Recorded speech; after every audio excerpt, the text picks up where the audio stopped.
que me atreví a hacerla sin pedirle autorización a los compañeros del curso que damos comúnmente. Aquí está confiado, porque uno puede leer si le interesa, ¿sí? Ya, sí, esto es para efectos de la grabación, ¿no? ¿Sí? Ah, no, se la grabo. Si les interesase, después lo pueden revisar con los compañeros, yo tengo los apuntes que se los puedo enviar, ¿verdad? Porque las presentaciones son los titulares, entonces no sé si para estudiar puede ser muy útil. Y me parece que es muy importante también decirle, yo le digo que soy sindicalista, cada persona que hace cursos, talleres, clases, tiene un fondo ideológico, todos. Algunos lo transparentan, otros no. Yo prefiero transparentar, ¿verdad? Porque estas cosas nunca son neutrales. Mi perspectiva es marxista, ¿verdad? Entonces yo no lo hago desde la neutralidad, no lo hago desde una observación ajena, sino que lo hago reivindicándome como miembro de la clase sobre la cual estamos historizando. Entonces, como es una postura militante, no es una postura que no esté sujeta a contradicciones, a debate, a polémica. Y eso yo lo dejo súper abierto en esta oportunidad, ¿verdad? Para quienes somos marxistas, la verdad absoluta no existe. Por tanto, menos podemos pensar que en esta conversación hay niveles de verdad absoluta que puedan ser establecidos, sino que nos gusta tanto el debate, nos gusta tanto porque pensamos que a través justamente de esto de la contradicción uno va descubriendo. Y uno no aprende escuchando, nunca. Uno aprende participando. Entonces ahí también una de las claves que me parece que es súper importante que las tenemos puestas sobre la mesa en esta ocasión. Entonces les voy a pedir que participen, les voy a pedir que no me hagan hablar una hora y media, creo que ya ahora va a ser más porque nos quitaron 20 minutos y vamos a elegir un cuarto para las 9. No, creo que nos echan a las 8, así que vamos a tratar de ir más o menos rápido. Profesor, por la forma metodológica, ¿en qué momento lo encontrar? En todo momento. La metodología es activa, ¿ya? Y una metodología activa requiere la participación de las personas que están, ¿ya? No puede haber activa si hay... la educación siempre, efectivamente, es de ida y vuelta. La educación que hay de un receptáculo, de alguien que viene a hacer academia y solamente da cosas, no es muy buena. Compañero. Por ejemplo, profesor, cuando tenemos colegas sindicales que uno ve que se mueven solamente cuando les afecta algún interés particular, ¿qué opinión podría dar usted en base a esa especificación? Ya. La segunda. Tengo una gran inquietud como parte de esta sociedad latinoamericana. Y voy a tomar el caso de Argentina. ¿Ya? La central de Argentina tiene una gran capacidad de organización y transformación. Eso es histórico. Pero la inquietud que surge a mí ver ahora con las nuevas formas laborales que se discutió en Argentina. La motosierra no sobre la regla igual. ¿Por qué? Frente a una visión, no como acá, ¿cierto? Que es más dominante, con una gran capacidad de movilización de distintos actores, y aún así, la motosierra te pasó la regla. Dos preguntas que tienen que ver no con el origen, pero que las vamos a intentar contestar, porque yo entiendo que cuando uno habla de la historia en un momento breve está hablando de un proceso y no de fecha. Está hablando de un asunto en movimiento, entonces, ¿cómo veo yo? Quizás cuando hablemos de la clase, cómo se constituye la clase, podemos entrar a conversar, y cuando hablemos de contingencia, que sería el final del día de hoy, podemos empezar a hablar también un poco de eso, porque está propuesto, al menos en la presentación, hablar de contingencia y de CAS, y del gobierno actual, porque ahí nos podemos permitir efectivamente estar en esta cosa. ¿Qué va a pasar? Tanto con la clase constituida o no, como la resistencia a las políticas, o resistencia o no a las políticas que se van a imponer, van a intentar imponerse desde el gobierno. ¿Ya? Pero cuando hablamos de historia del movimiento obrero, estamos hablando de algo efectivamente particular, ¿no? No estamos hablando de una historia que comienza en algún momento, una historia que se empieza a constituir. ¿Qué definiría el movimiento obrero y por qué? Si vamos a hablar de la historia, ¿cómo nace y por qué nace? ¿Cuántos de ustedes son obreros? ¿Todos? ¿Hay alguno que no sea obrero, verdad? Interesante porque en muchos talleres sindicales hay compañeros que dicen que son de clase media.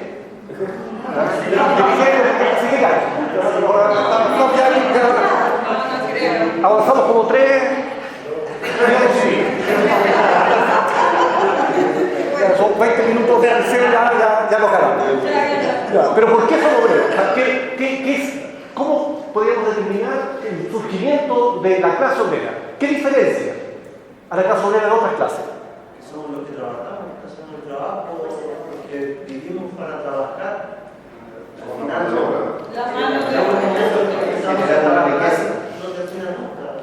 La mano de obra, somos para acá, creamos la riqueza. Si no trabajamos, ¿cómo podemos? Dependencia del trabajo. Dependencia del trabajo. Pero, por ejemplo, los siervos que trabajaban para el señor feudal. No, pero era. ¿Ah? Eran casi esclavos. Eran casi esclavos. Sí, casi, pero ya salía de esclavo. Entonces quizás no fue más fácil. El esclavo trabajaba, dependía de su trabajo, o si no quiere pagarse, lo mataban. En este caso, ¿qué los diferencia? ¿Qué los diferencia de los esclavos? El sueldo. El sueldo. ¿Y? Que hoy día el sueldo. Teóricamente el sueldo, digamos.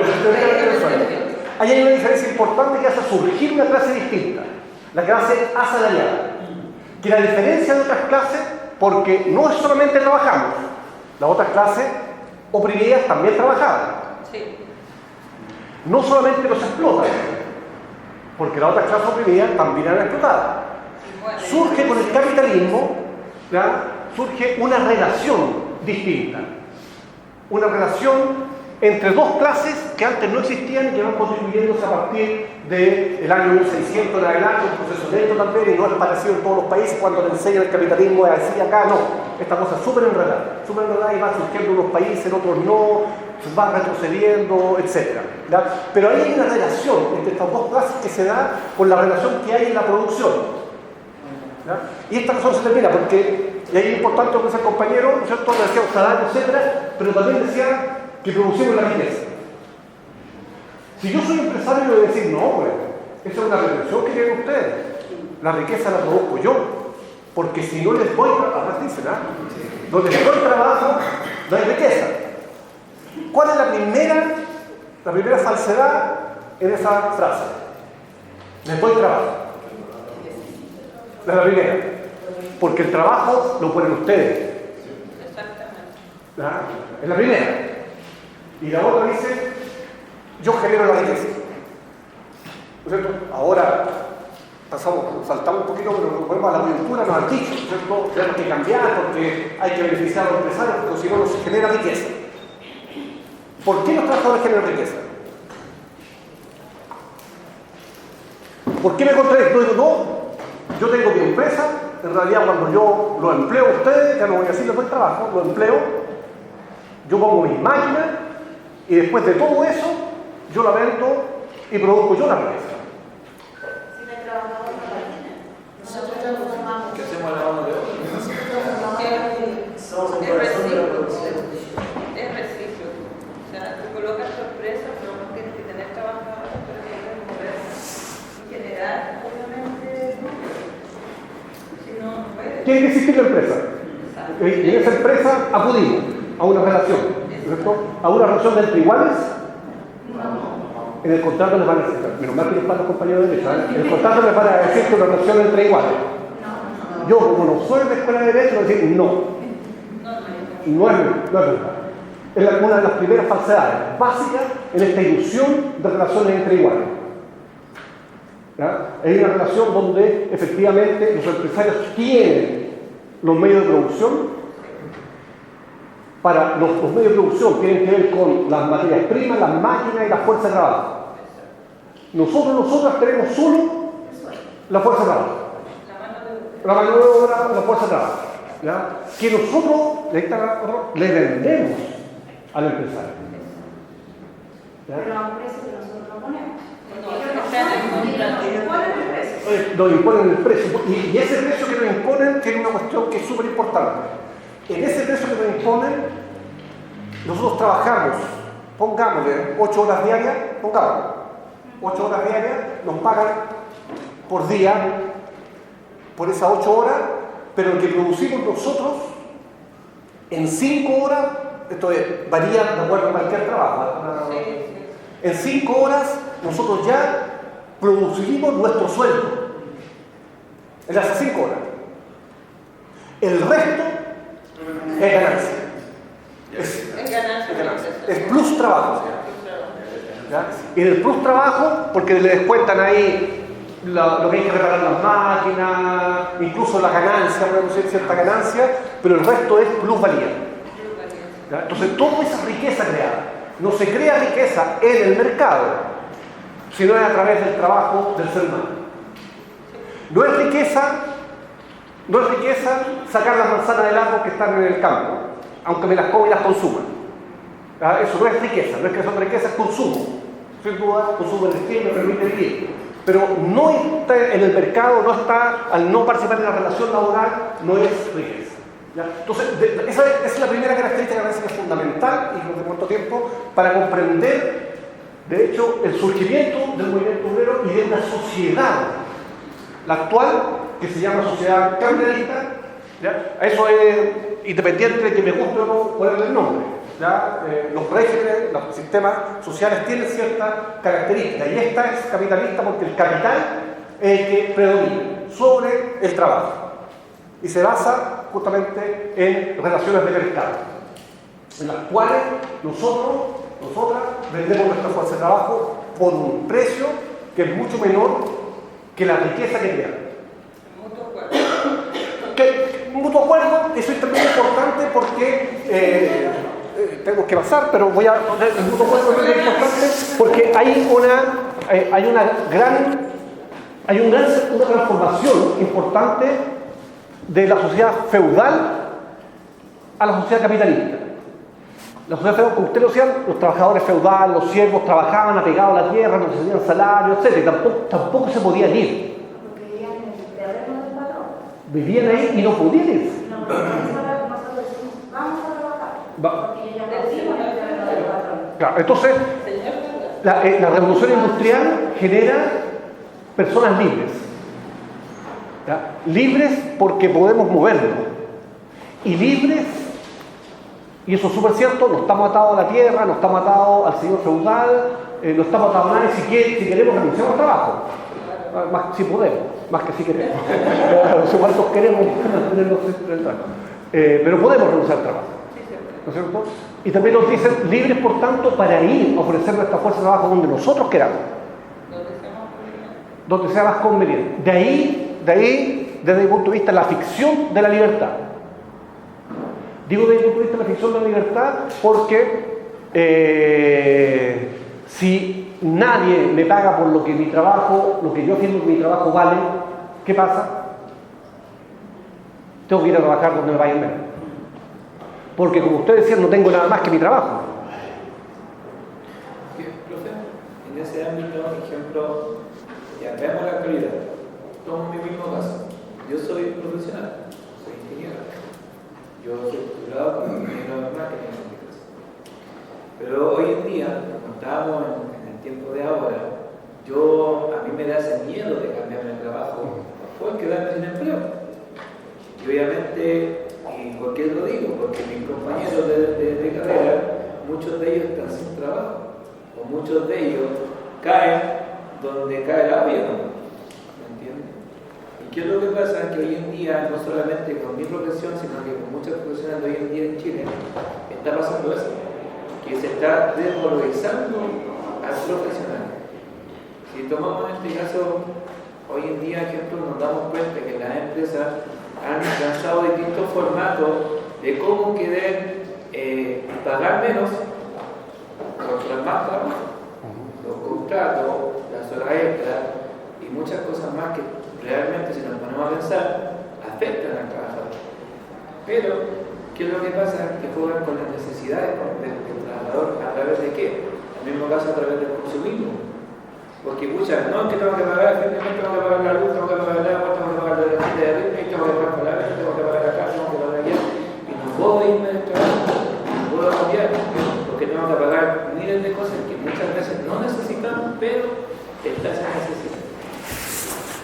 Es de ahí la ficción de la libertad. El régimen capitalista, el régimen liberal, se basa en la pretensión de la libertad y de que todos somos iguales. La Declaración de los Derechos Humanos dice, todo hombre, ahora voy a decir todo hombre y mujer, pero dice, cuando fue escrita, todo hombre nace en igualdad de derechos. Toda persona, ¿no es cierto? Lo que podríamos decir hasta que da el primer grito. Después de ahí en adelante ya no existe esta igualdad. Y así se expresa en esas relaciones laborales y en esas relaciones que hay complejas en la sociedad. Ya el consumismo, tú nos planteabas, efectivamente hay una serie de elementos simbólicos que nos encadenan a la sociedad. ¿Ya? Consumimos cosas superfluas, es cierto, y pagamos por ellas. Y después pensamos que no podemos vivir sin ellas. Entonces ese es uno de los mecanismos que nos hace que perdamos libertad. Otro mecanismo que es interesante, si analizásemos de acuerdo a la ley de la oferta y la demanda, al menos en Chile, es la gran cantidad de profesionales que existen. La educación se convirtió en un negocio, efectivamente, y produjo en cadena, así a la rápida, una cantidad innecesaria, diría yo, lamentablemente, de profesionales, que muchos de ellos están, como el compañero nos dice, trabajando apenas, otros trabajando como ingenieros, sociedades contratistas, la mayoría con sueldo muy bajo, y muchos de Uber, en aplicación de repartición de comida. Está lleno de profesionales. La cantidad de profesionales cesantes o no trabajando en sus profesiones por las cuales pagaron y están endeudados, alcanza aproximadamente el 40% en Chile. Entonces se establecen una serie de mecanismos que coartan la libertad, que hacen que efectivamente la libertad no exista. No existe porque yo tengo necesidad de todas las necesidades que ustedes han planteado, ¿cierto? La primera de comer, de reproducir mi vida. Si no puedo reproducir mi vida, la libertad se acaba. Y las condiciones que están establecidas en una sociedad como esta hacen que esa libertad efectivamente sea solo un mito, solo una ilusión. Necesaria para mantenerla, una ilusión además que mantenemos. ¿Ya? Nos sentimos hombres y mujeres libres. Bueno, reclamamos y indicamos nuestra libertad. Muchas veces decimos, cambio de pega, me voy, soy libre, etc. ¿Ya? Y después viene la cesantía, no encuentro la pega. Hay otros que tienen suerte. Aquí estoy dando alguna situación que no se vive en todos lados y hay personas, hay compañeros y compañeras que encuentran mejor trabajo, pero estamos tratando de ver las tendencias como más generales de la sociedad que hacen que se precarice la relación trabajo. Estamos volviendo, estamos pasando de la historia, ya no estamos en el tiempo, pero no importa, estamos volviendo a relaciones laborales que son casi precapitalistas. Entonces, en las cuales, por ejemplo, una gran cantidad de personas trabajan sin contratos, contratos honorarios, que no se pueden ni siquiera sindicalizar.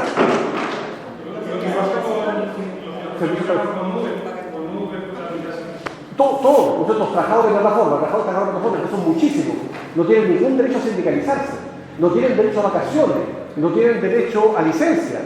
Estamos trabajando con condiciones previas a la revolución industrial.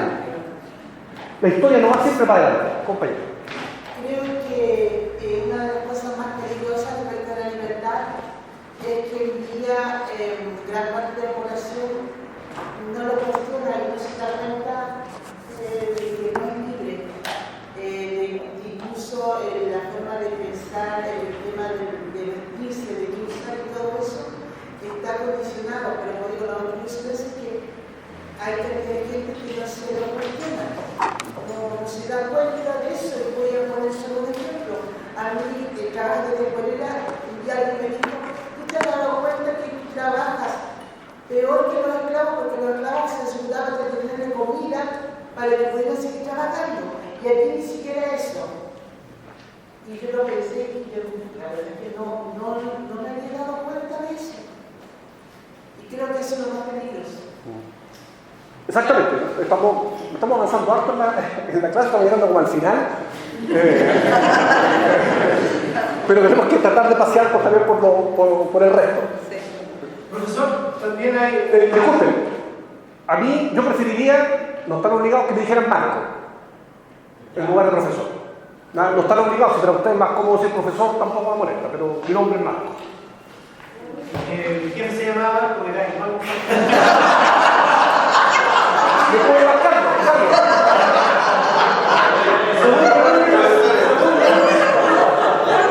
Empezamos mal. ¿Alguien tiene mala nota ya?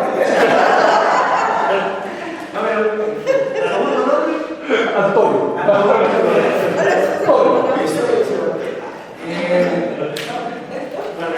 Quería poner la analogía en la clase con respecto a que en los trabajos particulares que cada uno podemos estar desempeñando, seguramente se escucha la palabra automatización, ¿correcto? Y con el cambio de la tecnología. Pero aquí voy con esto a puntualmente centrar la idea de que en el cambio de la revolución industrial siempre se buscó y todavía se sigue buscando la economía de escala. ¿Qué quiero decir? Que al empleador le gustaría tener buenas máquinas. Porque en realidad, si nosotros trabajamos, tiene que pagar y en realidad es un gasto, no un costo. ¿Y por qué lo digo así? Porque mucho, o por lo menos la idea que siento o que pienso es que mejor trabajar a lo grande. Porque siempre están llorando que hay pérdidas, que estamos a punto de quebrar en toda la empresa. ¿Mejor trabajar? Gratis. Para que no lloren y ellos sigan lucrando. Es irónico. No, La presencia del empleador hace que el trabajo cada vez sea más desvalorizado, porque finalmente para ellos, como dice el compañero, un gasto, más que una inversión o un costo. Es que en ese ámbito también juegan con el miedo.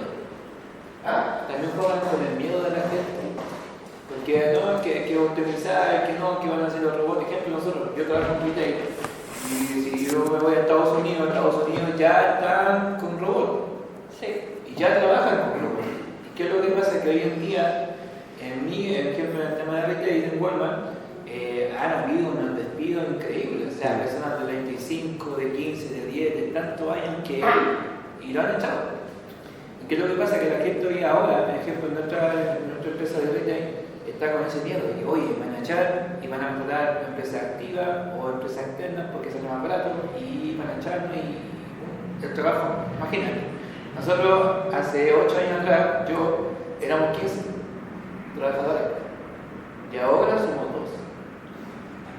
Sí, yo apoyo a mi compañero porque yo también trabajo en Walmart Chile. Las bodegas que nosotros tenemos acá en Chile eran muchos trabajadores que trabajaban ahí. Hoy día no, son puros robots, chicos. Entonces, ahí trabajan 20 personas, hoy día hay 2 personas, una que maneja una bodega completa con puros robots. Y eso es lo que nos está mostrando lo que se está generando a nivel mundial cada día. Vamos a hablar de LT del sindicato antes, ¿no? De logística, de cuando era de Walmart. Hay un sindicato. Nosotros somos Sí, LT. Después.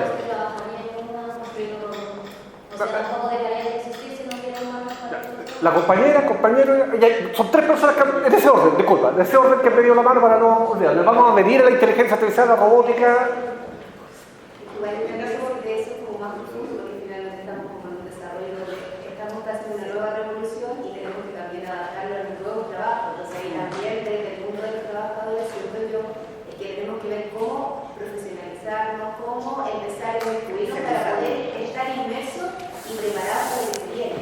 Pero respecto a los movimientos y las corrientes, yo me identifico, yo soy anarcofeminista, ¿ya? Y desde ese espacio es complejo de repente cuando uno es sindicalista y más o menos entiende las corrientes o se ha tratado de instruir al respecto y habla con otras personas que incluso son del mundo del sindicalismo, existe todavía una versión a lo diferente o a lo que uno no entiende.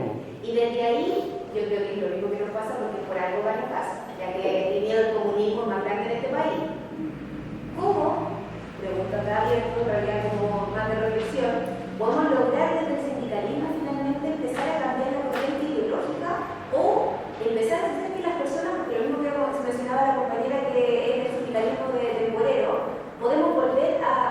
dejar de estar tan pendientes hoy, quizá a través de la misma tecnología, hacer una revolución de conciencia, porque finalmente va a ser la única forma que vamos a lograr llegar. Además que estamos en una época donde estamos todos medio idiotizados con las redes sociales que terminan generando como conversaciones seculares que uno en el algoritmo ve lo que uno quiere ver. Entonces, las personas finalmente están perdiendo esta conexión, este tejido que antes, al menos, siento yo, lograba hacer más revolución, porque las personas convivían más.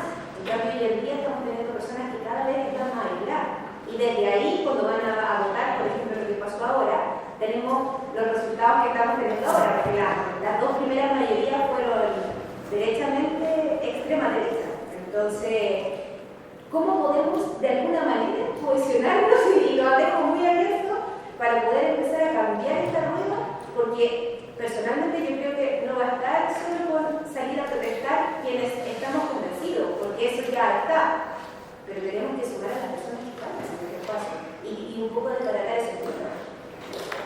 Los desafíos del movimiento sindical. Vamos a trabajarlo. Te pido que no nos permita olvidarnos, porque como estamos al inicio de la historia, pero de verdad te digo que no nos permita olvidarnos, porque la clase tiene que tener un término. Tengo que tratar de meterme en el horario, pero me parece que es súper importante ya los planteamientos que se están dando. Estoy súper motivado porque los planteamientos y las preguntas están dadas desde el inicio de la sesión, así que estamos bien. ¿Alguien? Sí. Bueno, uno que tiene un 7. Yo estoy haciendo un curso con una compañera que está al lado mío. Nosotros somos trabajadores de educación, somos asistentes de educación. Somos lo que se llaman los funcionarios públicos, ¿ya? Que seguramente somos minoría en este curso, ¿no? Están más enfocados al sector, por decirlo, privado. Yo escuchando a compañeros ya que lo han dicho varias veces, yo creo que en este sistema en el que estamos viviendo, así como existe el miedo de los trabajadores de perder su trabajo, yo escuchaba un entrevista a un economista que decía que, y esto también está relacionado con el miedo que tenían mis colegas del sector público, porque el presidente dijo que iba a achicar el Estado y eso significa mucho despido. Cierto, no es. Exactamente. Entonces, este economista decía algo que yo encontré mucha razón, que si efectivamente este presidente iba a hacer eso, iba a despedir esa cantidad de gente, lo que iba a lograr era causar un daño mayor, porque como esta sociedad existe una oferta y una demanda, si efectivamente deja personas sin trabajo, va a hacer que la demanda baje, ¿ya? Por lo tanto, eso va a ir en perjuicio de la economía en la cual estamos inmersos.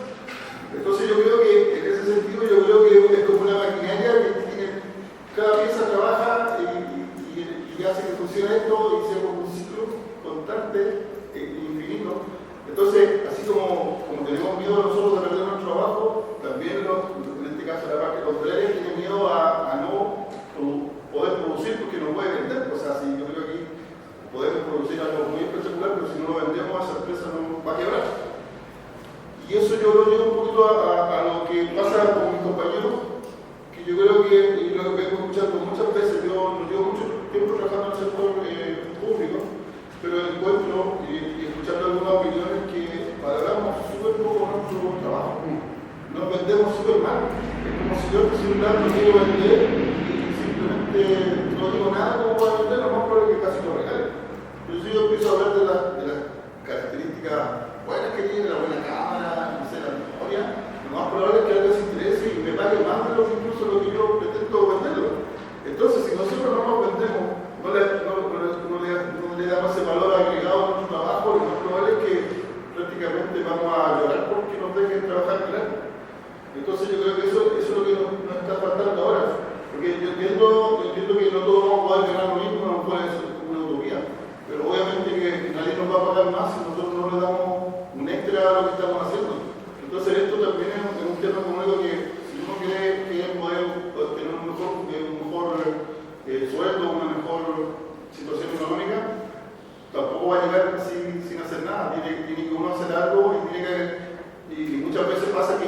hemos visto, que lo necesario en su trabajo, pero no le ponen extra para que eso permita que a lo mejor en la misma empresa donde está pueda tener un sueldo mejor. Entonces yo creo que eso también, y eso es una cosa que somos nosotros los responsables de mejorar eso. Como si no nos valoramos nosotros con nuestro trabajo, difícilmente nuestra contraparte va a valorar nuestro trabajo. Tiene buena razón, como decía el compañero allá, y que tiene que ver un poco con la conciencia de clase. Yo creo que entiendo lo que tú dices, pero yo diría, y con mis palabras, más que vendernos y ofrecernos, tenemos que recuperar nuestra conciencia de lo que somos. Y que sin nosotros, sin nosotras, no hay posibilidad de existencia en la sociedad. ¿Hay que? Sí. Yo creo que igual, en cierta parte, la mayoría de los sindicatos, de las personas que son sindicalistas, tienen la forma un poco de defender a los trabajadores, en el sentido de que nadie se atreve a luchar por los trabajadores, sino que le da la violencia de bolsillo. Son muy pocos los que luchamos así, realmente por la gente. Por ejemplo, en nuestro caso, nosotros somos conductores de buses. Si nosotros paramos una obligación del sistema de transporte red, una vuelta en un servicio largo equivale a una pérdida de 20 millones de pesos. Si en nuestro rubro, como sindicatos, se unieran los sindicatos de distintas empresas y pararan un transporte público un día porque nos subieran el sueldo, porque claro, mucha gente dice, pasan sentados, pasan manejando, pero el estrés que llevamos en la cabeza de no atropellar a nadie, de que se tira un ciclista, de que se cruza una moto, no es ni comparado al sueldo que nosotros ganamos 850.000 pesos. Mal pasa, y con bonos. Sueldo base son 600, porque la gente cree que el conductor gana 1.200.000, pero el sueldo base de nosotros 600, que en este momento nosotros estamos en una negociación para subir eso un poco más, porque con 600 pesos nadie. Y nosotros, claro, efectivamente, para poder ganar arriba de 1.000.000 de pesos, eso significa para nosotros estar 16 horas detrás de un volante, todo el día pendiente que el niño que anda en la calle, la pelota que se arranca, el ciclista que no usa la ciclovía, que se nos para el colectivero, que asaltan a la gente, nos asaltan a nosotros. Reclamo por los ciclistas que hay acá. Trabajamos hasta las 2, 3 de la mañana, hombres y mujeres, porque tampoco tenemos horario protegido, y empezamos a trabajar a las 4 de la mañana. Para eso significa nosotros levantarnos a las 2, 3 de la mañana.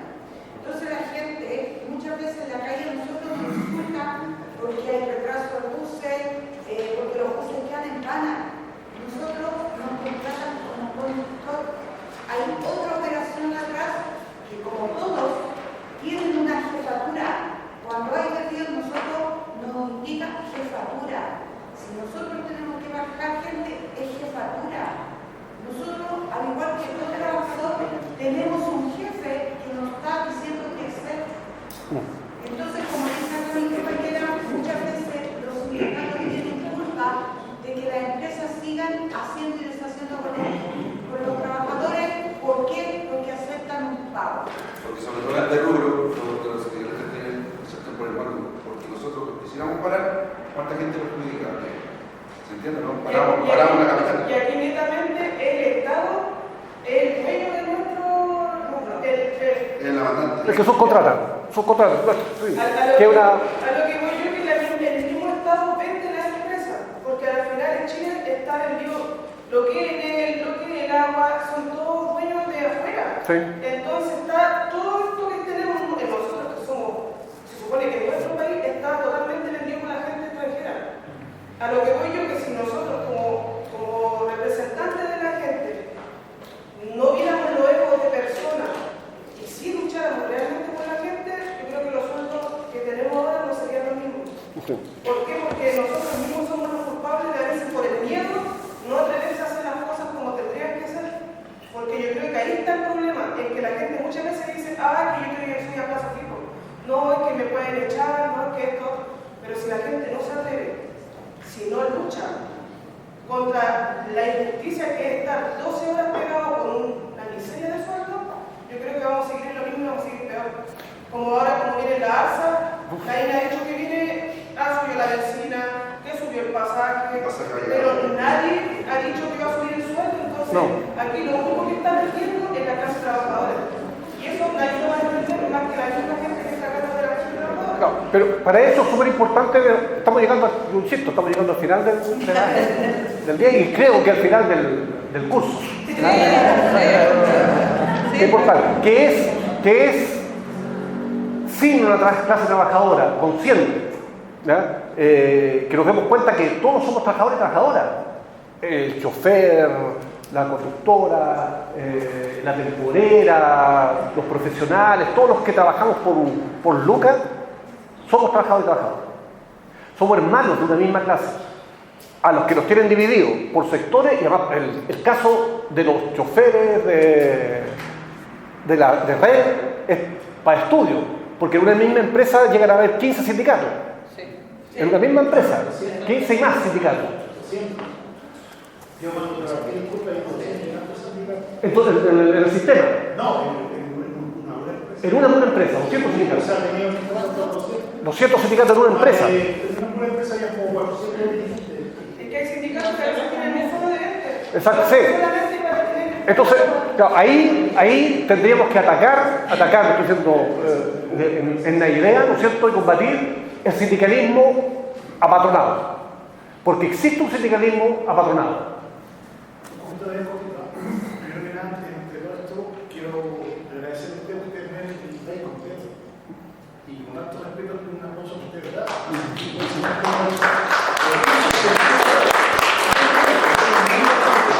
Yo, por ejemplo, sindicato, ¿cierto?, de UPA, por el tema, ¿cierto?, de los enfermeros, de los técnicos, había temas que quería plantear. Con Max, para no ser. Pero el tema que yo siempre he estado con mucha molestia, que me digna mucho, todos somos trabajadores y todos podemos decir general. Tenemos que una base todo el ventilador, que es un lado de los importantes, pero es un punto que a mí me molesta mucho. Y de verdad que ellos son mucho trabajo. La lealtad gigante que existe de la gente con los trabajadores, no del empleador. Porque ellos trabajan todo el día, 12 a 14 horas, ¿cierto? Andan en los vehículos, pasando muchas cosas terribles y el maltrato que hacen la gente conmigo. Sí. A veces hasta porque la No gente solamente que el tema de centro médico, ¿cierto? Es terrible. O sea, la gente exige muchas cosas y el maltrato brutal. Entonces, creo que nosotros también tenemos que hacer ciertas cosas para ello, porque eso es fácil de hacer cuestiones, pero nadie apoya ser trabajador en Chile, muere mucho. Y yo estoy feliz por eso, pero de verdad el maltrato, y díganme que yo siempre va a terminar.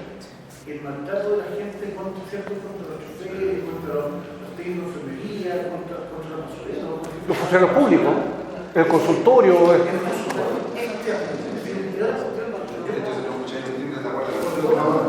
me agarraba a todos también por defender los choferes, porque es una cuestión, y después hay una gente que exige. Ya viene. Pero para el pasado. Bueno, yo lo reclamaría por eso.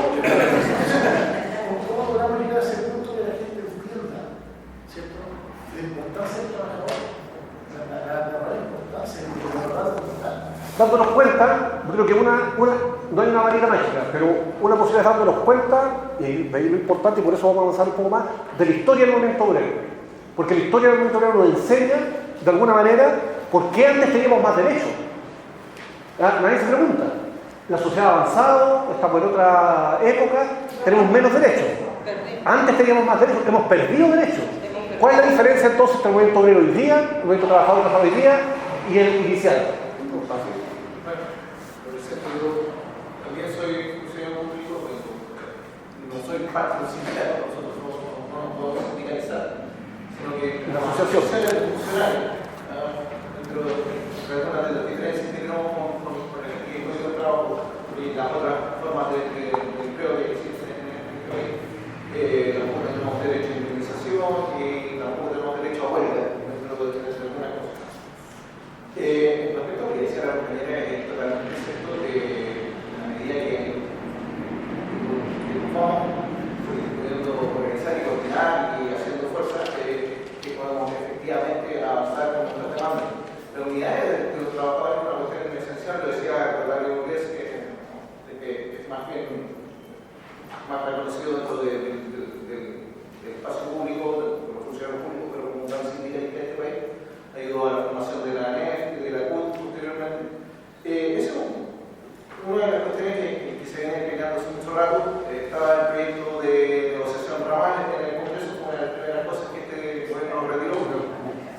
desgraciadamente el gobierno anterior también lo presentó.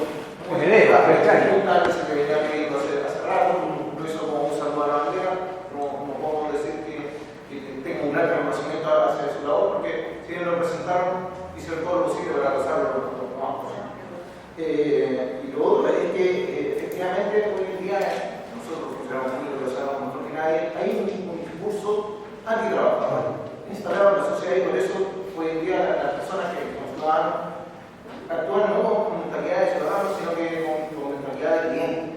Y ellos creen que pueden exigirle a todo el mundo y insultar a todo el mundo porque ellos pagan, entonces son los señores del servicio. En el caso de los servicios públicos no se cumple, o sea, nosotros nos paga el Estado, nos paga ellos, son usuarios, y ahora sí son tremendamente mal educados porque se les ha educado durante años para ser así. Durante años hemos escuchado el discurso antitrabajador público, el trabajador público el trabajador público acá, el trabajador público acá.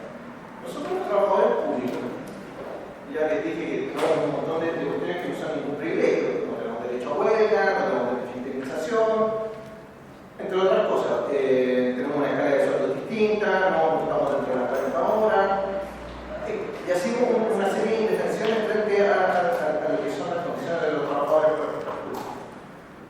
Y aún así, tenemos que cumplir con un montón de metas que se fijan año a año, los PMG, que fueron unos inventos que se hicieron para no subir una escala de sueldo en el tiempo de volver a la democracia, a Piñera, y probablemente estos personajes que están hoy en día en el gobierno, como para que se les vuelva a ocurrir que hay que poner en tela de juicio los PMG, porque es un regalo que nos están dando, que es por lo que nosotros logramos hacer un sueldo equivalente al que se gana en el mercado.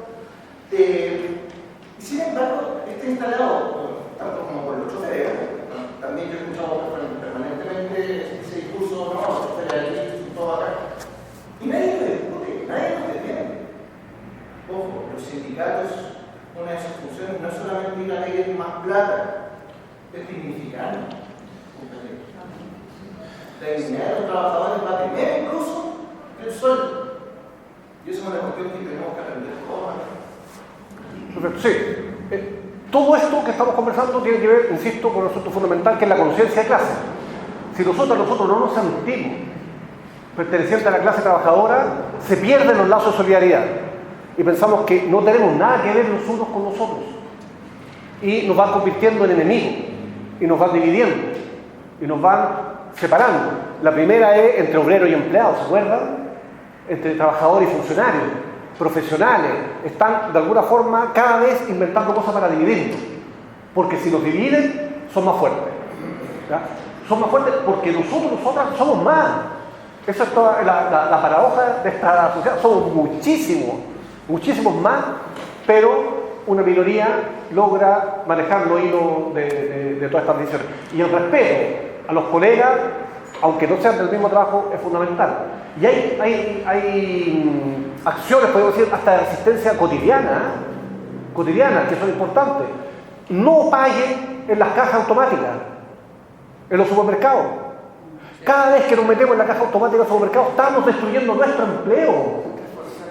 Los precios no nos cambian y ellos están empleando menos gente y nosotros hacemos la pega. Nosotros estamos haciendo la pega el cajero, la cajera, gratis. La máquina. Esas máquinas automáticas, ¿no es cierto? Hay una enormidad de elementos que podemos hacer. Compañero, yo tengo que avanzar un poco más, ¿ya? O al menos un poco más, porque si no me van a retar. Las corrientes. Las primeras formas de organización sindical, que nos vayan acordando lo que llegamos al sindicato, a la asociación, tenían que ver con otras, con sociedades de resistencia, mancomunales, comunales. No había sindicatos en principio. ¿Ya? Entonces los trabajadores se organizaban en función de sus derechos, con algunas diferencias. Las sociedades de resistencia, las mancomunales, tenían alguna diferencia. Unas estaban más orientadas a la satisfacción de los derechos, a la protección, otras más al combate, a ir a la huelga. Habían movimientos como el ludista, ¿no es cierto?, que atacaban las máquinas. ¿Ya? En los albores, en los inicios de la revolución industrial, los trabajadores veían en la máquina, no en el patrón, su enemigo. Entonces, sabotear la máquina, pinchar la rueda del burro. ponerle agua al motor, no sé, a los telares, ¿no es cierto?, las máquinas a vapor. Pero esas son las primeras formas de resistencia de los trabajadores y las trabajadoras. Se va formando, ahora va a ser un poquito más rápido, bastante más rápido, porque son como 20 diapositivas y en la tercera. Se van formando asociaciones de trabajadores que empiezan a agruparse unos con otros, en todo el mundo. Fundamentalmente, trabajadores de las minas, las primeras experiencias fabriles, textiles, que se van asociando y creando lo que se fue a llamar después sindicato. En Chile ocurre lo mismo. La diferencia está dada en que fundamentalmente se da en las minas, en un principio. El norte de Chile, que vota mayoritariamente por París y por Kass, es la cuna del movimiento obrero. Las paradojas de la historia, tenemos que decirlo porque tenemos preguntas que hacernos también. ¿Qué está pasando? ¿Qué cresta pasa? ¿No es cierto? Yo digo todo esto sin querer atacar, porque también es legítimo si hay compañeros o compañeras acá que votaron por Casa o por París. No se trata de discriminar, de atacar, sino que explico mi posición. Yo les decía, mi posición no es obligatorio que usted la tenga. Aquí no hay ninguna obligación para compartir posiciones, tampoco en esa valoración. Entonces el movimiento sindical va contribuyendo también de forma internacional. Surge la Internacional de Trabajadores. En este movimiento surge también el proceso. Yo siempre al principio le decía, como los procesos son combinación de cosas. Entonces en la historia del movimiento obrero podemos distinguir al menos 3 corrientes fundamentales desde la historia, que están planteadas ahí. No las voy a leer porque ya tuvimos media hora pegados con la misma imagen, ya la habrán leído, pero fundamentalmente son con mucha fuerza en los orígenes del anarcosindicalismo. Yo creo que es el anarquismo que estaba puesto, que valoraba el trabajo, que estaba puesto ahí en las primeras organizaciones, un sindicalismo, un anarquismo bastante de lucha, bastante colectivo, bastante colectivo. Un anarquismo que de alguna forma se diferencia también de algunas expresiones anarquistas que uno ve hoy día. Hoy día hay un anarquismo que está contra el trabajo. Todas las corrientes ideológicas tienen diferencias. Otra corriente muy importante, creo que aquí no puse la social cristiana, pero también existió.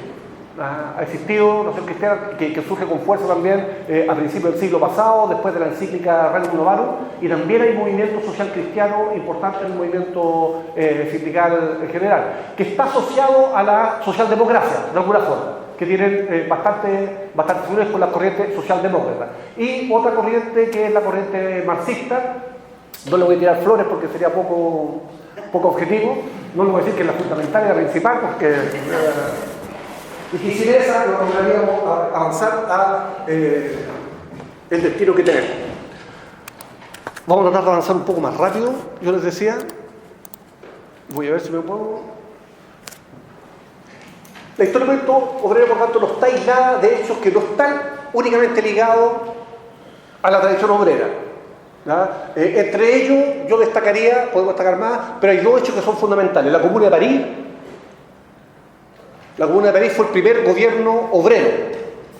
Duró 3 meses, pero fue el primero.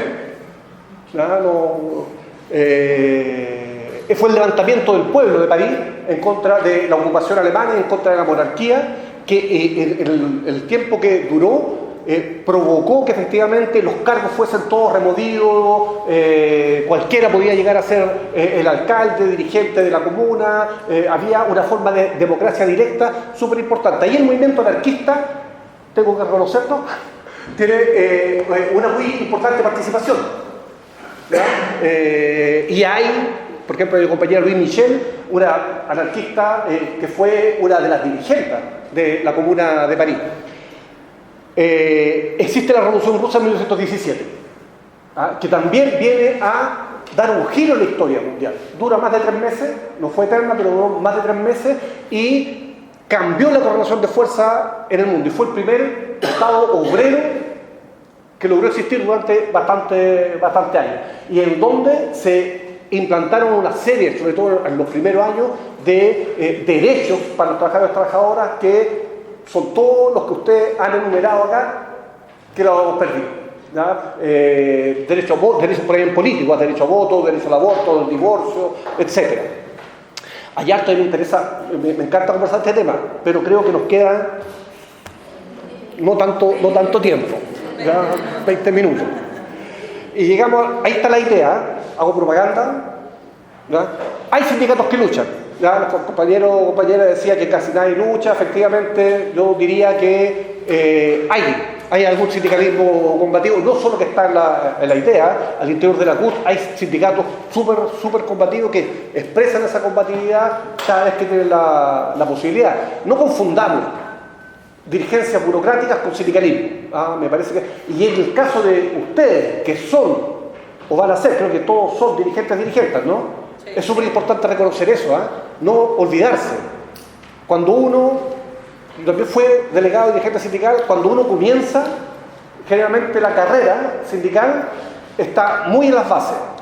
Después algo ocurre en muchos dirigentes que se burocratizan, y hay una separación brutal que es como una petición. No olviden que los intereses no son del dirigente, no son de la dirigenta, sino que son de los socios, de los afiliados, de los sindicatos y de la clase trabajadora en general. Las primeras organizaciones, vamos a ir un poco más rápido.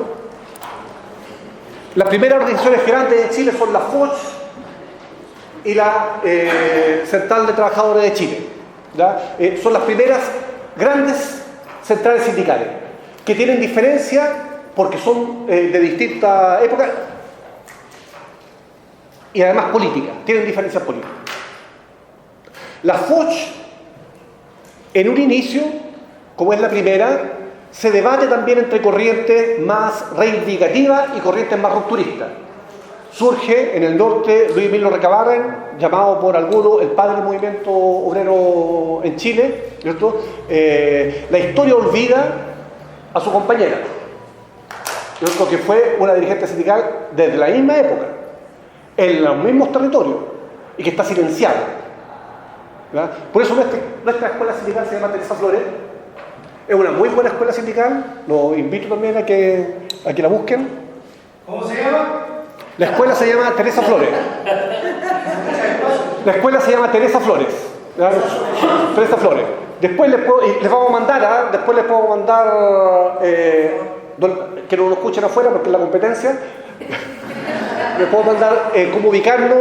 De hecho, les puedo mandar mi correo, mi teléfono, el teléfono solo por WhatsApp, porque también nosotros intentamos asesorar la lucha sindical, ¿ya? No como profesionales, ¿ya? No son asesorías pagadas, por decirlo claro, sino que intentar aportar de lo que sabemos también en la lucha de cada uno de los sindicatos. Es interesantísima la historia del surgimiento de la FOCH, cómo la FOCH lucha entre corrientes, cómo se afilia a los que llamaban sindicatos rojos, a las primeras internacionales sindicales también, cómo la FOCH, a partir de sus reivindicaciones, empieza en su declaración de principio, la tengo por ahí, se las puedo mandar después con los mismos papeles que le voy a mandar, asociar efectivamente la lucha de los trabajadores y trabajadoras con el cambio de sociedad, ¿ya? Con un sindicalismo distinto al de hoy día.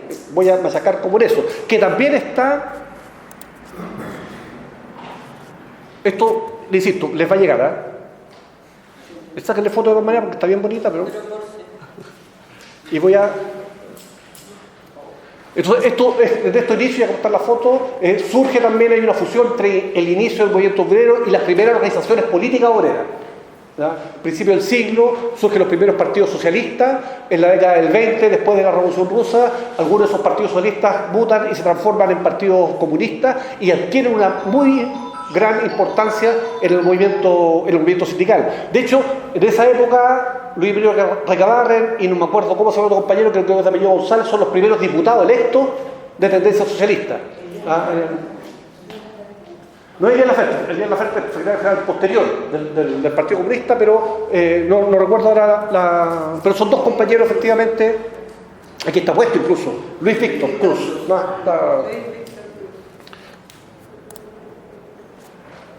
El movimiento obrero crece, se fortalece, empieza a luchar, gana terreno, es rupturista, plantea el cambio en la sociedad. ¿Qué hace el Estado? Además de la represión inmediata, ¿qué hace? Legaliza los sindicatos. Un elemento súper importante. Los sindicatos, hasta la época de la Foch, son asociaciones de hecho. Nos asociamos, elegimos nuestros dirigentes, elegimos nuestras formas de lucha, y como son asociaciones de hecho, no son legales. Lo que no quiere decir de facto que sean ilegales, ¿verdad? Pero no son legales, no están reconocidas, no son constituidas. Empieza a surgir el primer Código del Trabajo y la legalización de los sindicatos. Al existir la legalización de los sindicatos empieza a haber otra ruptura en el movimiento sindical. Sindicalistas que decían, no vamos a legalizarlo, porque cuando se legaliza se empieza a constituir algo de la compañera, creo que decía, esta situación de que acudimos en igualdad de condiciones a firmar los contratos con el empleador. Entonces todo el empleador está planteado, me parece, en el primer Código del Trabajo, que los sindicatos son una instancia para colaborar en la producción. ¿Ya? Entonces colaboran con el patrón en el desarrollo de una producción que vaya a garantizar los derechos también de los trabajadores y etc. Por tanto, empieza el movimiento sindical, los sindicatos, a estar sometidos a las leyes. Y como están sometidos a las leyes, tienen que empezar a encuadrar su accionar con las leyes. Eso provoca, insisto, les digo, una disputa súper fuerte dentro del movimiento sindical. Una tendencia muy importante sindical no aceptada, y decía que tenían que mantenerse al margen y creando su fuerza propia, porque a través de esa lucha es que habían logrado las ganancias que tenían. Algunos casos de lucha importante: se disuelve a través de esta pelea la Foch, empieza a privar el sindicalismo legal. ¿Quieres decir algo, profe? Sí. Que hay un periodo igual que no menciona, que dentro del... como que el anarquismo volvió fuerte en el año 1900 y tanto, incluso un poco para atrás, cuando llegó a España. Y igual es importante mencionar el anarquismo porque ellos fueron los grandes impulsores como estos grupos de resistencia. Luego, después para adelante tuvieron diferencias con los socialistas, pero más que mal, ellos fueron los grandes propulsores de los grandes movimientos revolucionarios, incluso antes de recabar, antes de ¿cómo se me olvidó? Lotario López. Los primeros revolucionarios fueron los anarquistas. Entonces, lo que faltó mencionarlo un poquito antes atrás, yo sé que usted lo mencionó en un comienzo, pero mucho antes de Lotario López estuvieron los anarquistas de resistencia. Eso quería agregar. Fines del siglo XIX. Sí. Ya empieza el movimiento anarquista. Entre el 1905 y el 1920 fue como el auge anarquista. Con auge, pero desde fines de los años 1800, sí. Y anotémoslo bien, con la migración extranjera, tan vilipendiada hoy día, tan odiada hoy día, son migrantes los que siembran la semilla del movimiento obrero también en Chile. Sindicalistas anarquistas que venían de España y de Italia fundamentalmente. En Argentina la corriente anarquista es vital para el surgimiento del movimiento obrero. Sí, en ese sentido, profesor, también la Federación Obrera Paraguaya. Con la histórica huelga. Exactamente, ¿cierto? Hay jornadas de lucha que son centenarias en este país, ¿cierto? Están olvidadas porque son ejemplos de cómo hay que luchar para obtener los derechos. Nadie se acuerda de Ranquil, son historias olvidadas. Hay un levantamiento campesino en los años 30 también. 1934, un levantamiento campesino del sur de Chile, muy importante porque son también los trabajadores agrícolas, los primeros sindicatos de trabajadores agrícolas, los que se alzan y organizan una sublevación en función de sus derechos. La lucha ya, creo que era una carnicería la que desata la lucha allá en Magallanes, ¿no es cierto? En Punta Arenas, frigorífico. Entonces, también en Argentina los frigoríficos son súper importantes en el surgimiento del movimiento obrero. ¿Ya? Hay historias de lucha que hay que rescatar. ¿Ya? Y acepto totalmente esto, efectivamente, en los inicios, las primeras organizaciones, está dicho, pero lo vamos a poner incluso en el texto, me parece que es necesario, son organizaciones militantes sindicales anarquistas, anarcosindicalistas, los que empiezan a sembrar la historia, a germinar la historia del movimiento obrero en Chile. ¿Ya? Y tiene importancia más allá del movimiento de trabajadores, la FECH.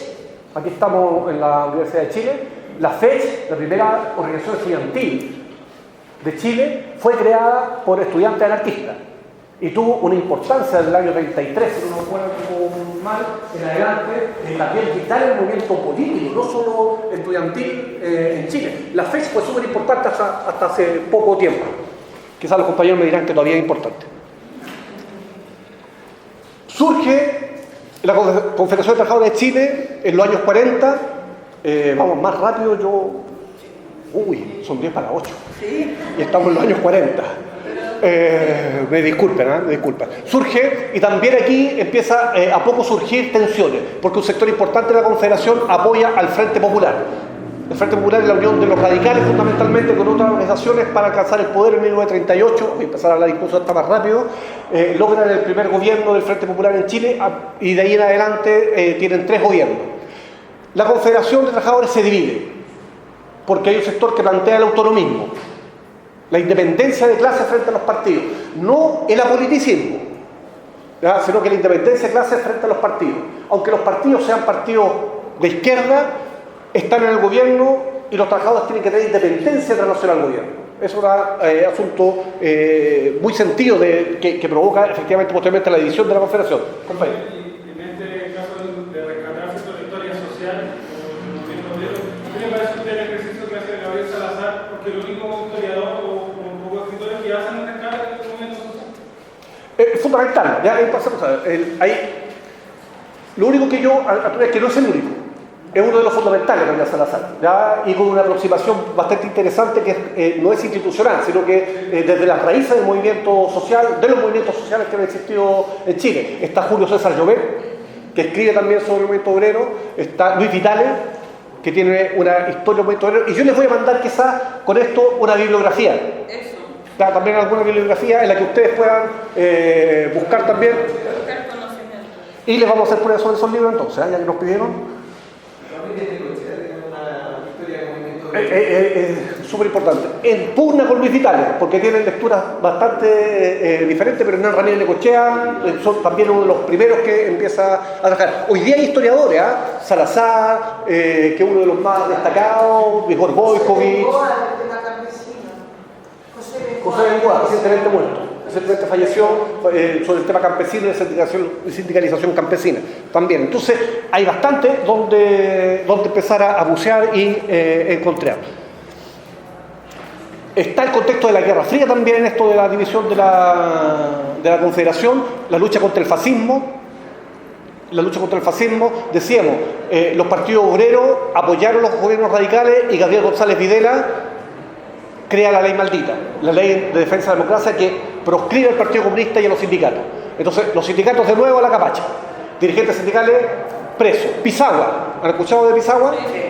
Pisagua, tristemente célebre en la dictadura, acogió, ¿no es cierto?, a los sindicalistas, a los comunistas, relegados ya por la ley de defensa de la democracia en los años 40. ¿Ya? En el gobierno de Ibáñez, a los homosexuales. El gobierno de Ibáñez hizo una represión contra los homosexuales también brutal.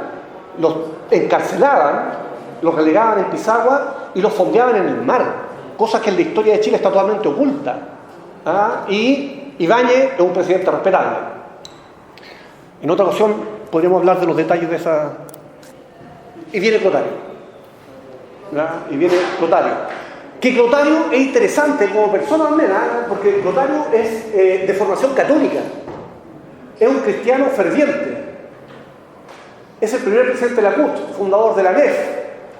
La NEF se legaliza en los años 60, la funda en los 43, si no me equivoco, creo que está anotado. Sí. El 43 y se legaliza recién en el 72, durante el gobierno de la Unidad Popular. ¿Por qué? Como decía el compañero, porque los funcionarios públicos no pueden tener sindicatos. Entonces son asociaciones de hecho. Hoy día son asociaciones de funcionarios. Y negocian en forma ramal. Lo que está prohibido en Chile. Negocian en forma ramal. El compañero lo decía, los funcionarios públicos no tienen derecho a huelga y paran. No tienen derecho a sindicatos y tienen. ¿Por qué? Porque tienen fuerza. Entonces los miramos mal a los empleados públicos, los miramos mal, los criticamos, ¿no es cierto? Incluso, tienen derechos, tienen más derechos que nosotros. Pelean. Y están unidos. Existe una NEF. existe una afinidad también de asociaciones y hay una línea como para dividirla. En la salud, es terrible. En hospitales hay 15 rubros distintos divididos. Entonces, la ANEF también ha perdido fuerza. Quizás no comparte la opinión conmigo, pero efectivamente la ANEF en los últimos años ha perdido fuerza y en gran parte a este asunto que es la división. Estamos viendo, y yo decía la historia más que la fecha, los procesos de unidad de la clase significan avances. Los procesos de unidad combativa de la clase significan más avances. Cuando los trabajadores y trabajadoras han protagonizado su historia, han logrado la conquista de derechos, no observándolo. Compañero y el compa, ya creo que me dio. Quería hacer una acotación. Si está de acuerdo. ¿Cómo se llama? Siendo parte de la NEF. Eso, la mesa del sector público, pero siempre no se va aparte. Ellos en algún momento tuvieron una unidad sindical importante, después se ha fraccionado. Lo mismo sucede con el colegio de profesores, también es parte de la mesa del sector público, pero es parte de la NEF. Y creo que los municipales son los dos que son parte de la mesa del sector público, pero no de la NEF. Y hay asociaciones del sector público que no están ni en la mesa ni en la NEF, lamentablemente, sí. ¿Cómo? Sí, con respecto a la unión de los sindicatos, yo creo que el tema es tanta fragmentación que existe asociada a las posibilidades de formar sindicatos. Como decía ahí la compañera, un dirigente, 25 socios. Bueno, a lo que voy es el tema de los estatutos, porque cuando hay varios sindicatos dentro de una empresa y todos negocian en distintas temporalidades para mantenerse vigentes los dirigentes o cualquier sea la ideología del concepto que tienen, generan esta división interna. Entonces, para la empresa es fundamental que todos estén divididos. Exacto. Pero si existiese la visión de formar una unión estatutaria para unir a todos estos que están ahí insertos y quedar, por así decirlo, dejar de negociar este año, a dejar a la negociación reglada, no sé, pero ese es el tema de fondo, porque si todos seguimos divididos, no va a llegar a ningún lado la negociación reglada. O sea, tiene que tener una concepción de ideología, un concepto, porque todos tienen estatutos distintos, distintas fechas, no va a ser dividido, eso es así. Y eso es importante también porque el concepto, el principio que permite eso, es algo que nos vendieron también bien bonito, que es la libertad sindical.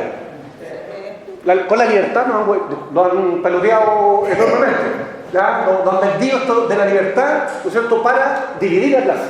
Entonces, como existe, como libertad de educación, cualquiera puede matricular a sus niños y sus niñas donde quiera, la libertad sindical consagrada en la Constitución permite que en una sola empresa hayan todos los sindicatos que puedan ser constituidos. Asociado a eso también, para cerrar, es que, por ejemplo, nosotros los trabajadores, por ejemplo, yo trabajo en Clara es del grupo de América Mall, ¿cierto? Del mexicano Carlitos Slim. Entonces, está en México, Brasil, Perú, Argentina, Colombia, Uruguay. Y cuando el plan de Claro Max te va al extranjero, tenés el roaming plan. Bueno, el chapullo es que las empresas transnacionales están en todo el mundo. Entonces, ¿por qué los trabajadores que están en Chile, Colombia, Uruguay no se pueden unir? Unión internacional sindical podría ser, efectivamente, podemos introducirlo también en las demandas sindicales. Vamos a poner... Las internacionales de trabajadores tenían ese existía. Para tener ese mismo fenómeno, pero como lo dijo el profe, de esa época hasta ahora hemos ido para atrás. Existen todavía confederaciones internacionales, existen, pero no tienen fuerza. Las centrales al menos sí están funcionando de esa manera.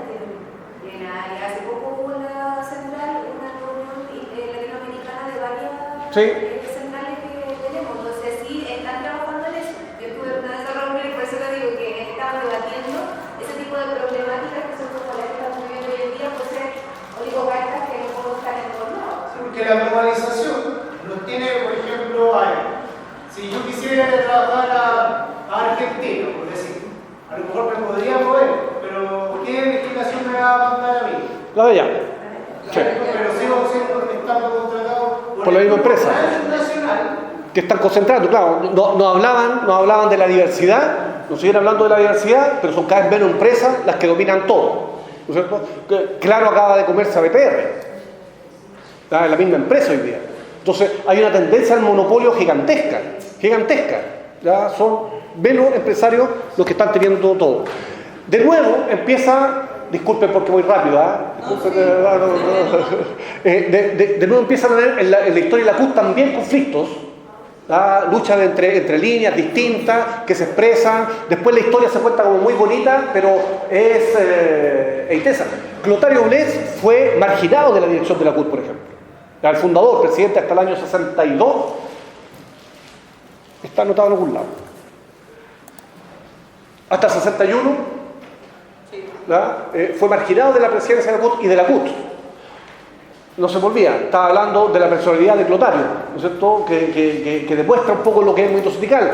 Cristiano de formación, católico, católico ferviente, dirigente sindical de clase, de una tendencia anarco-cristiana en un principio.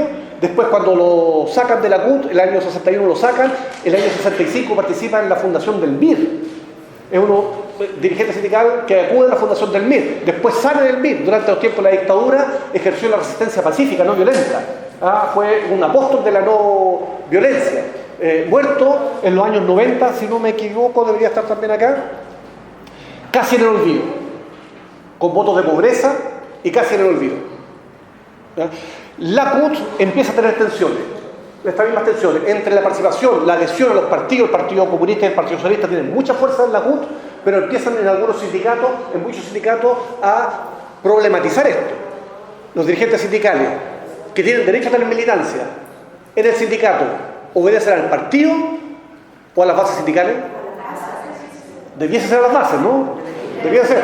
Yo tengo derecho a militar en cualquier organización, pero si soy dirigente sindical, el mandato es de las bases.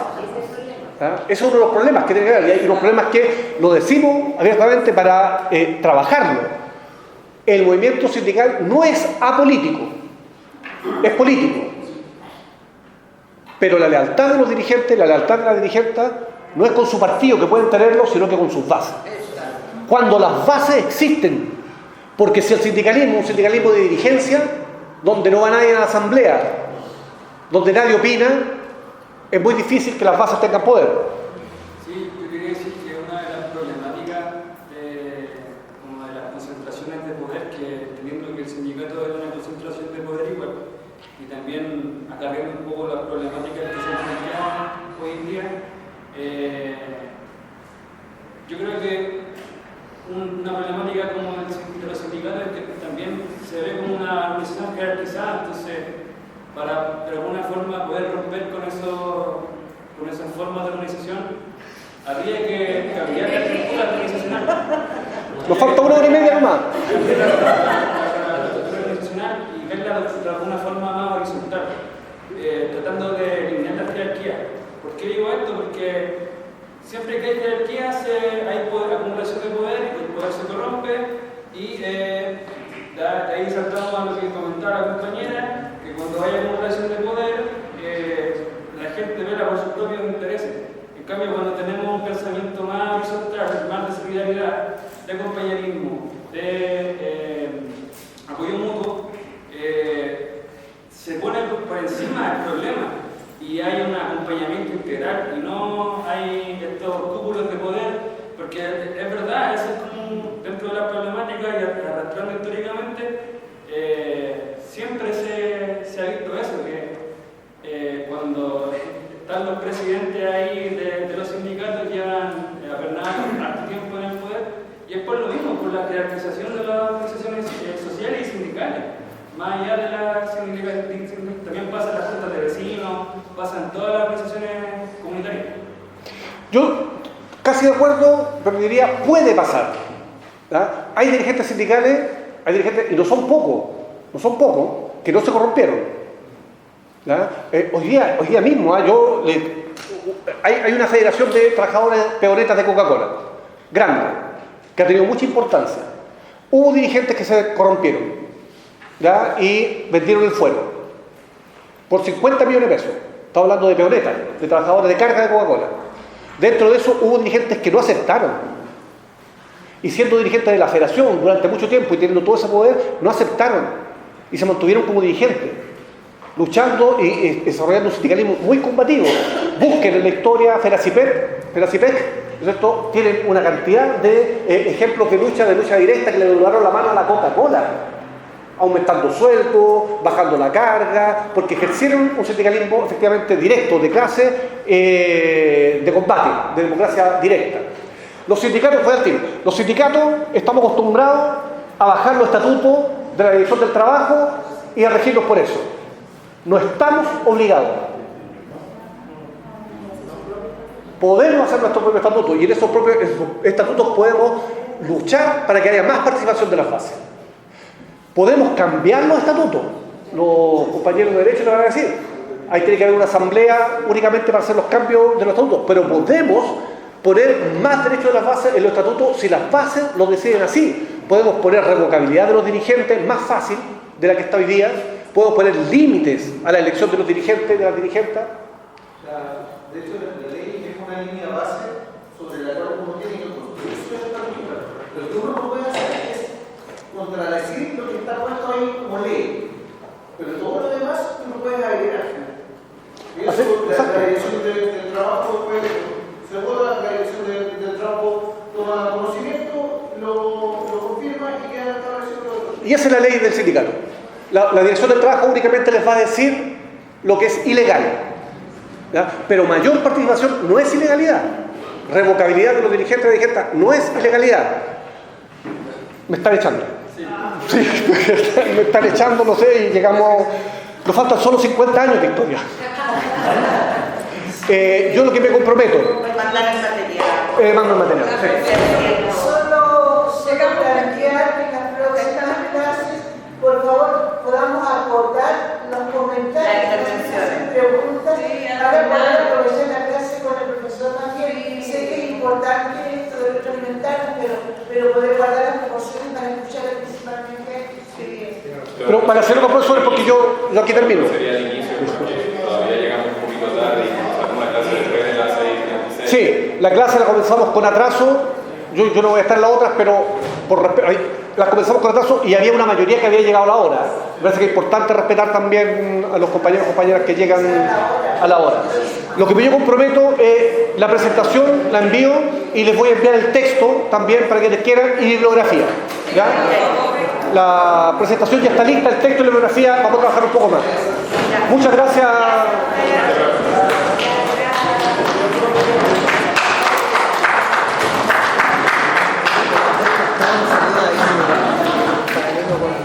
¿La universidad? ¿El tutor? ¿Está? Sí.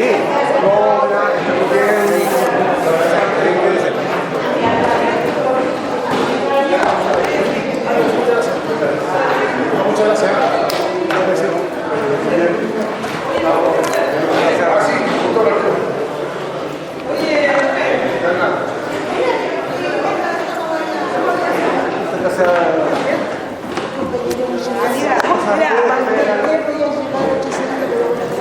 Yo le agradezco mucho a usted, porque hace mucho por el país. La gente nunca lo valora. Muchas gracias, compañero. No saben lo que está usted. Hay que tener. Y se le agradece a Sergio porque podemos decir que. Sí,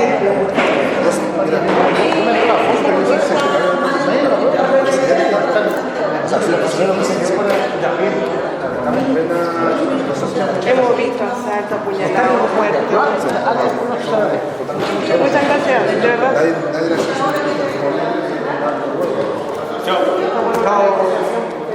¿Cuándo empezó? ¿Presentaron ya el...?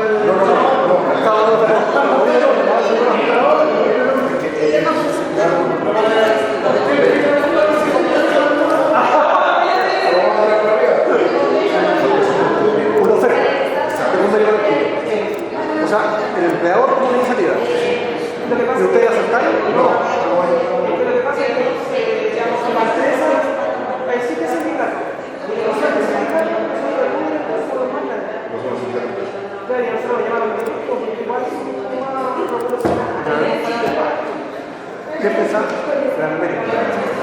Pero nosotros lo que queríamos era la entrada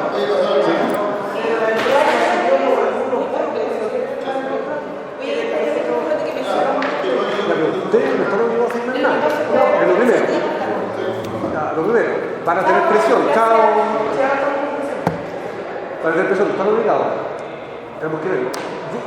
Anoten mi teléfono, mi correo si quieren y. Hasta mañana. Somos alrededor de 1900 trabajadores. Somos alrededor de los socios. Los socios. No, son 1900